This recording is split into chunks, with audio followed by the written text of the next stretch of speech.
for this good day, for this time to come together, to worship, to study, to be uplifted by each other, to come before you with our prayers and our petitions and our thanksgiving. Thank you for all the good things you send our way that we aren't mindful for most of the time. And we thank you for putting up with our ingratitude, or at least our unawareness. Father, other people are going through things now that make us aware of how blessed we are. We ask that you bless those that were mentioned today. Bless Rex and his family in the loss of their home. Bless Katie, that she can have a safe and easy delivery even this early. Bless those who have lost loved ones. Help them to remember all the good that has gone before and none of the bad. And help us, Father, to be your instruments in helping this peace come to them. Keep us always in your care, Father. This we ask in Jesus' name. Amen. Amen. Before we start, I just wanted to add that I really appreciate what this church has done for us. Because, I'm sorry, it's your fault. No, because I really feel like I feel grounded in a way that I've never felt in my life before. And I'm so grateful for everybody. It's really something else. And we are grateful for you. You have brought a light into this class that was missing. Right, group hug. Group hug. Wow.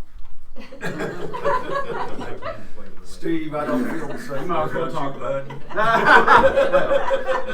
You and I couldn't do a group hug. We got two our group. That's right. Get it back in with it. Life is interesting, and perspective is so important. It's not just the things that are happening, but how you perceive and weigh out the things that are happening. I'm not sure. I think, if my memory is incorrect, my wife will correct me. I'm fairly certain it was the last family trip that we took with the kids skiing with Leah and Tyler, and we had gone skiing and stayed a little longer than we normally did because of the way the flying worked out. To fly back on Christmas Day was half the price of returning any other time. So we stayed a couple of days longer in Denver or in Colorado, and to fly home on Christmas Day. Well, Christmas Eve, then we skied that day, and then we were getting ready, packing up, having to go to the Denver airport because our flight out was in the morning, and sign on the interstate says there's a wreck. And the interstate's closed. So this is 7 or 8 o'clock at night.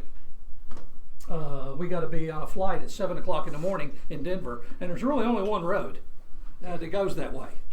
And on that road, it's only a couple of hours drive, but if you had to go another way, it's many hours drive. So we found a state trooper and asked him what was going on and exactly where it was. And a Durango with a family in it coming up from Denver had flipped on the interstate, and several, perhaps all of them, were killed. And so here we were, and thinking of our changes and all, and we stopped and ate at a restaurant, and then knew that I was going to have to drive through the countryside to go around that spot back. So on Christmas Eve, we're driving out through the middle of nowhere, Colorado, snow, 3 feet deep on both sides, full moon shining. It is like watching diamonds go by outside. And of course, Christmas carols playing on the radio. We're singing along, jingle bells at the top of our lungs. It was inconvenient. It changed our schedule. And one of the things I told the kids, I said, How would you like to be on the other side of the hill with the family that just lost everything? And I said, you know, it's all about perspective. This is a minor inconvenience. We're on a ski trip, for crying out loud. So you just have to put things in perspective. And we are enormously blessed. Speaking of your family, please tell Leah how much we appreciate her Facebook post. The last one was marvelous. I will leave that to my wife. I am not a Facebook person anymore. Yeah. I still technically have an account, but I haven't been on it in years. Not sure I'll ever open it up. But She posted something very nice. It was I'm a little disappointed that you are not more thankful for this map. I have an obscene amount of time in creating this for you. It fought me at every step of the way, but nonetheless. Okay. Pat mentioned it in his prayer. You didn't hear that. You know, I don't have my hearing aids in today, so I just miss a little bit. It was included in all those blessings. Hey, if I don't have the captions turned on, I'm not always sure what Suzanne is even saying. So, wait for the translation. Okay, I got it. The front side, or A side, has the full map of Paul's missionary journeys with the legend on it down in the left-hand corner. And hopefully you can tell by the colors which ones are which. The back side is a zoomed-in portion of just the major travels, cutting out the Rome trip so that you can see a little better the cities and stuff. They need a copy here. Do what? They need a copy here. Oh, I took your word. no, we have plenty. I've got lots of copies. I was admiring the colors. Yeah, they're colorful. I didn't draw the map. I only am responsible for printing it. But I hope it will be of value to you as we're traveling with Paul, and we get to use it this morning, as a matter of fact. All right, Acts chapter 18. We left off last week with Paul before Gallio, and described him being there. One of our few truly dateable moments. Paul in Corinth between 50 and 52, AD 50 and 52. And because he goes before Gallio, and Gallio was only in the place of his reign for 1 year, so we know that this target is accurate. Paul, of course, was at Corinth for at least a year and a half, perhaps more. We don't know if Luke is describing the entire visit as a year and a half, or if he stayed another 18 months after the events that have gone before. And the text is not really clear enough to ascertain which of those Luke may have had in mind.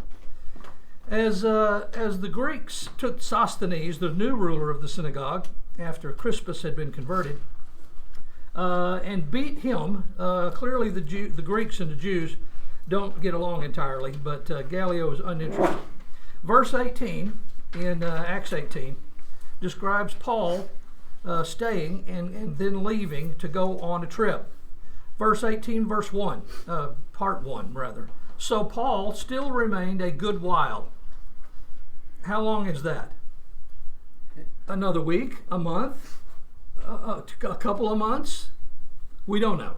A period. Then he took leave of the brethren and sailed for Syria. And Priscilla and Aquila were with him. He had his hair cut off at Cenchrea, for he had taken a vow, and he came to Ephesus and left them there. But he himself entered the synagogue and reasoned with the Jews. All right, if you go to your map, you can find Paul leaving from Corinth. Just below Corinth is Cenchrea, right there on the Gulf.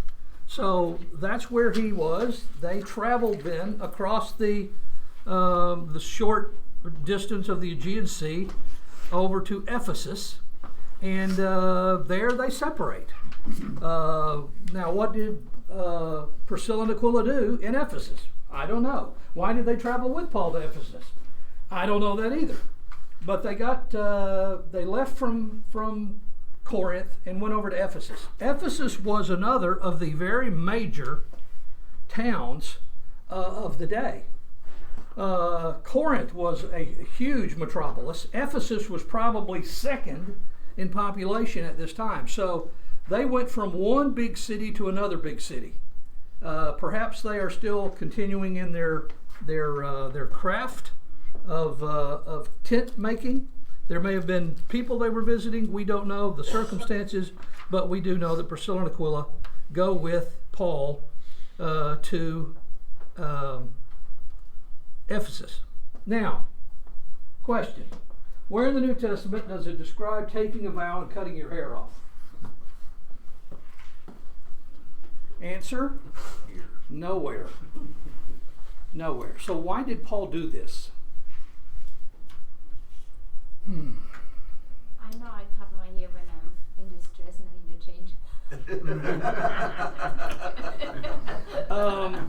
Let's just say, for general discussion purposes, that there was a transitional period of the Jewish people after the message of the gospel began to be preached. It was not an instant change for the Christians to give up all parts of Judaism. It was a growing understanding of the change in their lives. And I think you have to give a great deal of sympathy to being alive at that time and dealing with that very challenging changeover in the plan of God from the law of Moses into what would become the Christian age. Now, the next generation of Christians who would grow up would not have to face these issues because the change wouldn't come during their lives.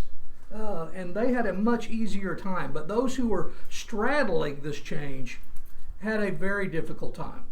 The people who lived in Egypt, who God brought out into take to the land of Canaan, they had a very difficult time. That transition. Now they rebelled against God and He let them all die in the wilderness. But don't underestimate just how difficult that was for them in all of their lives and way to be uprooted. They've been 400 years down in Egypt. That's longer than the United States has been in existence.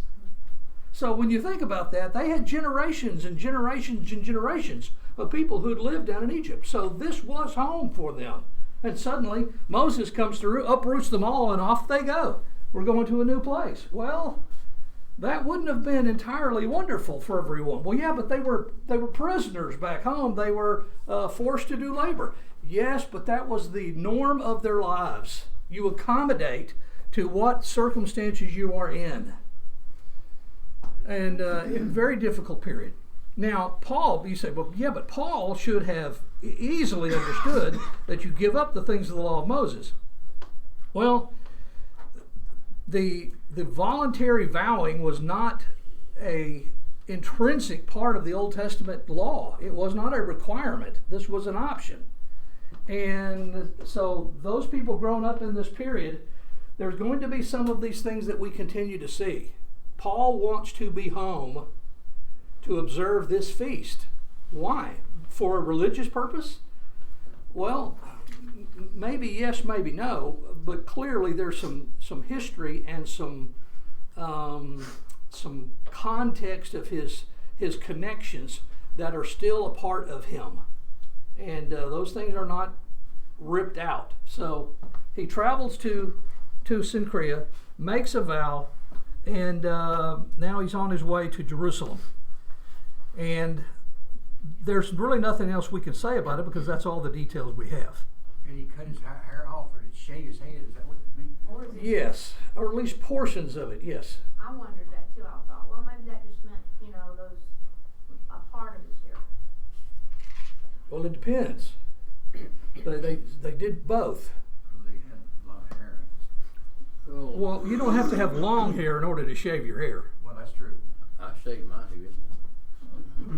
Well, yeah, but Stanley, that doesn't make much change, does it? Not really. Sorry. Okay, I mean, look at Steve. Steve got pretty short hair. Would you notice if he shaved his head? Yeah. Oh, yeah. Yeah, so, Paul didn't have to have long hair in order to represent a big change in this taking place. All of the details regarding some of these things are not really available to us. We have some rabbinic traditions, but the Jewish rabbinic traditions sometimes don't go back far enough to pick up all that we're interested in, and they changed from rabbi to rabbi as we go forward in time. But don't lose too much sleep over it. We're going to have a bigger issue to deal with when Paul actually gets to Jerusalem, and James talks him into going up to the temple to be purified with these men. But we'll have that debate when we get there. So just hang with me on this one. Okay, they come to Ephesus, leaves them there. Paul goes into the synagogue and reasons with him. Interesting, verse 20, when they asked him to stay a longer time with them, he did not consent. Find me another place where a Jewish group asked Paul to stay and teach longer. Normally, he's been run out of town on a rail. He's one step ahead of a lynch mob when he's leaving the Jews. The Jews in Ephesus want Paul to stay longer. Clearly, Paul is driven toward something. Well, what he's driven toward is he wants to be in Jerusalem to keep the feast. This would have been the Feast of Booths or Tabernacles. It was an outdoor camping festival of sorts. Where there was a celebration of the bounty of God. It would have been very similar in many respects to what we do as Thanksgiving, with family and gathering and appreciating the blessing that God has given them and things of this sort. It was a great feast for them, and Paul wants to be there. Now, does that mean he's keeping the law of Moses and doing it? No, not necessarily. Even though he's going to be cut off from that, there's still a tradition there of his involvement with the things and the people and circumstances of that sort that don't have to get involved with the law of Moses per se, things that grow up around it. But he did not stay with them. He tells them that he has to go on, and took leave of them, saying, verse 21, I must by all means keep this coming feast in Jerusalem, but I will return again to you, God willing. And he sailed from Ephesus. Now, if we pay careful attention to the text, we know how he got there, and we know how he left. He's on board a ship, and he sailed away from Ephesus, heading for Jerusalem. And you see your red line there going from from Ephesus down to Caesarea Maritima, or Caesarea on the Mediterranean, and as opposed to Caesarea Philippi, which is much farther north. And Paul is going to land there. He's going to go up to Jerusalem and meet with the brethren, and then he's going to travel back to Ephesus. So he's going to be going back to where he was. This was more than a one-day journey. This was a very challenging way to travel, and would have taken a lot more time than we're used to in making this journey. So it was a big deal for him to make that circle. And he's planning to go right back to Ephesus. Well, drop over to chapter 19, verse 1. It happened while Apollos was at Corinth that Paul, having passed through the upper regions, came to Ephesus. So he makes that circle. He goes down to Jerusalem, does his thing, he's there for the feast, and then he travels back, and he's going to be right back to Ephesus and pick up again. So he's going to make a quick loop, relatively speaking. Quick in the sense of we don't have details of everything that happened along the way. This is not a preaching tour for Paul as he goes down to Jerusalem and goes back. Although he did preach along the way. He got to Ephesus, he goes into the synagogue there, preaches to them, but he's not covering new ground as he goes through, and he's coming back to Ephesus, and he's going to spend 2 years in Ephesus when he gets back, which again will be the longest period that we know of the Apostle Paul in a location. And we'll get that in chapter 19. Okay? Perhaps I've plowed up a question or thought that you've got regarding something so far. Was this feast the same as this Jerusalem conference? No. Was the conference later? No, earlier. It's already been done. That was in chapter 15 Okay, when they all met together. when they took off. Yes. I wonder if the feast had something to do with the hair cut off thing, something, the vow. Since he was so Maybe. adamant about getting there. Maybe. Again, questions, but we can't answer them. Right. Anyone else? All right, let's talk about Apollos. Well, no, we've still got to make a little travel with Paul. Sailed from Ephesus. When he had landed at Caesarea, how did he land at Caesarea? On a boat. Why did he go to Caesarea? That was a port. If you had someone who said they landed at Huntsville, how did they travel?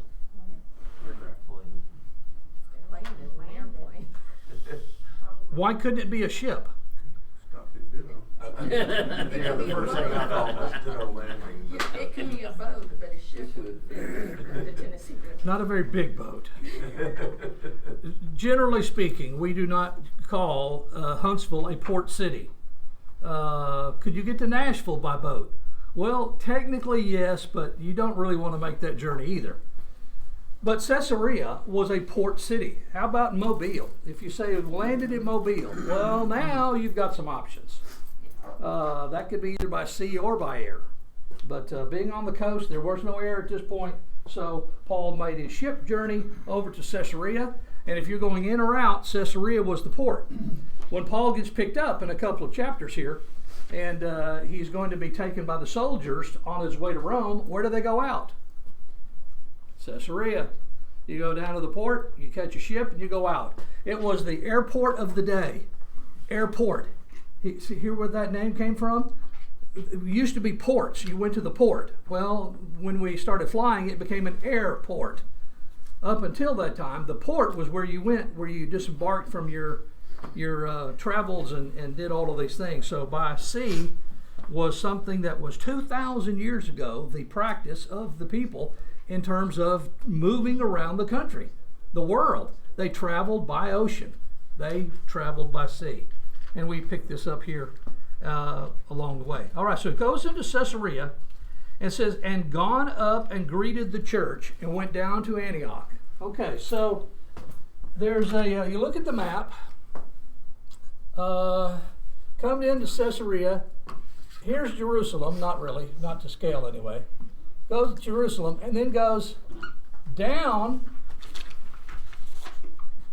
to Antioch.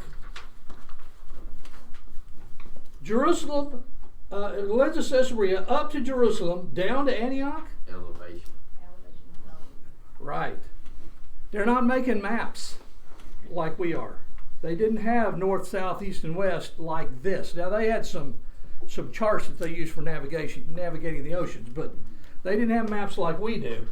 Jerusalem was up in elevation. So if you're looking at Caesarea on land, we go up to Jerusalem.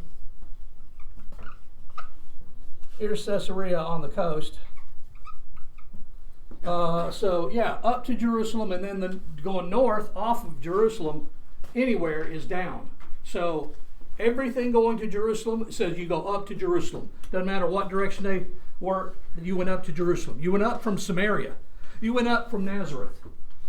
You went up from wherever, and then you go down. And they kept up. They recognized the up and down. So back down to Antioch. After he spent some time there, okay, drop back to verse 22 for just a minute before we go. He went up and greeted the church. All right, he went for the feast. Where's the discussion of the feast? Jerusalem. Well, yeah, he's in Jerusalem, but where does it talk about him doing anything regarding the feast? It doesn't. The only description of it is he went up and greeted the church. So when he was in Jerusalem, he wasn't avoiding the Christians there. He saw the church while they were there. How long was he there? A week? More? More. You just, He probably had friends there before he was converted that were also converted from his previous life, the old covenant. I mean, he had probably a lot of you've got a string of folks there. people to hang out with. You have folks he doesn't want to see, well, who'd like to kill him. Yeah. They'll get that later. Doesn't want to see those. So there were groups, those who were still loyal Jews, Paul didn't want to have any contact with them. But the others, he would. So he saw the church, interested to be a part of their lives again, and then made his way off after some period of time. When he goes to Antioch, there he spends some time. Doesn't say he spent very much time in Jerusalem. We don't know how long he was there. But he didn't just pass through Antioch. When he got there, he spent some time there. All right, back to your map. Trace the bright red line from Jerusalem up to Antioch, and that's where he had journeyed. So this map shows that as the conclusion of the trip of the missionary journey, because Paul began in Antioch, he returns finally to Antioch, and that's kind of home base. Jerusalem is not his home anymore. Antioch becomes the church center. Beginning actually about Acts chapter 12, Antioch is going to be the center of the church for the rest of the world, and where Paul is going to call home. Okay? So he goes back to Antioch, stays there for a while. Was Barnabas there? Good question. Don't know. Barnabas is not mentioned again in the scriptures, and whether or not he has any contact with Paul again, we don't know. So he stays there in Antioch a while. After he'd spent some time there, he went over the region of Galatia and Phrygia in order, strengthening all the disciples. All right, back to our map again. Phrygia is a region. Galatians is a region, although this map does not show Galatia. Look up to the right and you'll see the Galatia and Phrygia. Phrygia is a narrow region between the green Galatian Empire and what here is described as Asia. So, you want me to go turn it back off? Yeah. I don't think I can, but we'll whack it again. We're stuck with it now. We got 5 minutes. Okay, so that's his travel though. But think about Paul making this journey. Who's he with? Is he by himself? Probably not. Probably not, but we don't have a We don't name. know who yet. We don't know who he's with, but only rarely do we know when Paul was traveling by himself. But it could be that he was by himself. He makes this journey. Now he's going to go across, and there's no description of the particular towns that he is going to be in. So look at Lystra, Iconium. Those are also going to be part of the Macedonia area. So there's some overlap of these regional names that you shouldn't be particularly bothered by. We have very specific lines that describe our state boundaries, our county boundaries, and things of that sort today. But their system of government was not quite so well defined as we are today, and there would have been some fluidness to it, depending on who was in power and what was going on in the area. But this is where Paul was traveling. From Jerusalem, across through home, right through Tarsus, would have been directly on his path, and then going through the cities that he'd traveled to before, where he came through preaching to the Macedonians. And then when Paul writes to the churches in Galatia, the Galatian letter is not to a church, it is to churches. So this describes those groups. They were going to be beset by the forces of some Judaizing teachers that were trying to pull them back into Judaism. That's one of the reasons why we would say Paul clearly understands that he is not under the law of Moses. He is not trying to, in any respect, keep the law as the law. Because his argument in the book of Galatians is so clear that to embrace anything other than Christ means to get yourself out from under the umbrella of which God brought in Jesus. And that surely Paul recognizes that that is not the case. And we see that Paul would not have been inconsistent in that regard. So Galatia, Phrygia, finally he comes back to Ephesus, and he is strengthening all of the disciples. This is probably some new territory, some old territory. So he's covering some places that he'd been before, and some new. Verse 24. Now a certain Jew named Apollos, born at Alexandria, an eloquent man and mighty in the scriptures, came to Ephesus. All right. Where's this the event going to take place? Ephesus. Now remember, if we back up, when Paul left from Corinth, who went with him? Priscilla and Aquila. Where did they go? They went to Ephesus. And Luke drops Priscilla and Aquila and picks up Paul, carries Paul through Jerusalem and back. Now Luke drops back to the separation of Paul and Priscilla and Aquila, back when they were in Ephesus. Priscilla and Aquila were in Ephesus, and while they were there, a guy from Alexandria, who was a Jew, who was a well-studied man. Not only did he know the scriptures, what else describes him? Eloquent. What does it mean to be eloquent? He speaks well. Well spoken.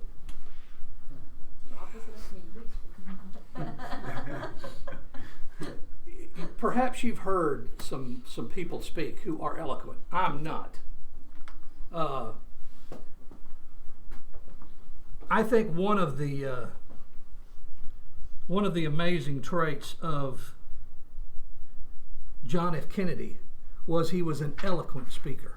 Now, perhaps you can give it to his speechwriters, but I have seen some presidents who had equally good speechwriters, I suspect, who can't put together 3 good sentences, even when they're written. Who quotes from 2 Corinthians. They are not eloquent. Okay, so the concept of eloquence is one who is gifted at speaking and vocabulary and presentation. Yes, sir. Long time back, but I remember Alan Powers. I thought he was, very. Yes, Brother Hires. I have been told that Brother N.B. Hardiman was a very eloquent speaker. I never heard him speak, but and there are others perhaps you could think of. All right, so Apollos is a good speaker, is a fine speaker. Paul said that he was not eloquent. Paul said Paul was not eloquent. He said my speech was weak. My presence was weak. My words were weak. As opposed to Apollos, who is a gifted speaker. All right, so here's this gifted speaker. Verse 25, this man had been instructed in the way of the Lord, and being fervent in spirit, he spoke and taught accurately the things of the Lord, though he knew only the baptism of John. Okay, so we have an interesting situation here. Here's this guy who knows the Old Testament. He knows about Jesus. He's teaching about Jesus, but he does not have the full end story. At some point in time, his instruction had ceased. You would have to believe that somewhere between the life and death of Jesus and the beginning of Acts chapter 2, Apollos didn't get any of that. He didn't get the Christian preaching that was going to be done by the apostles. He only knew through the baptism of John and about Jesus. So he's proclaiming Christ, but not the completed version, if you will. He's out of date.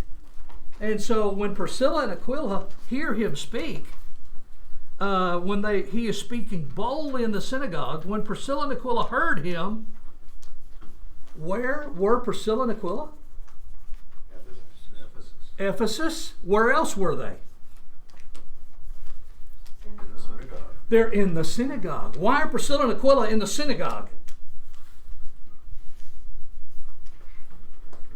That's where. Maybe the same reason Paul went to synagogue. Because you're still going to have contact with these folks, even though they have a changing belief system. Did they also meet with the church in Ephesus? I would assume the answer to that is yes. Paul's going to meet with a group of disciples, and there's going to be a church at Ephesus. So you're going to have both of that taking place. But the church at Ephesus is nascent at this point. It's undeveloped. But Priscilla and Aquila are in the synagogue, which means probably this was something they did commonly. Met with them on Saturday. That wouldn't have been a conflict for them to meet with these people and for them to have their worship on Sunday.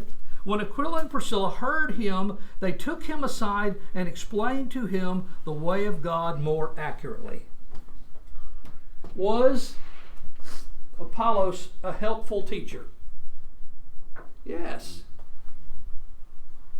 Was he completely prepared in what he knew? No. He had some knowledge that needed to be added to him, and Priscilla and Aquila provide for him the update. Whatever version he is, he needs an update on it. So they teach him. Give them a point for calling him aside and correcting him, and him being willing to accept it. Absolutely, the humility there. All right, I hope to finish this before that bell, but we've got a couple of small pieces there, so we'll come back to Apollos next week and pick up with him and go forward from there. Thank you for your time and attention. Thank you for your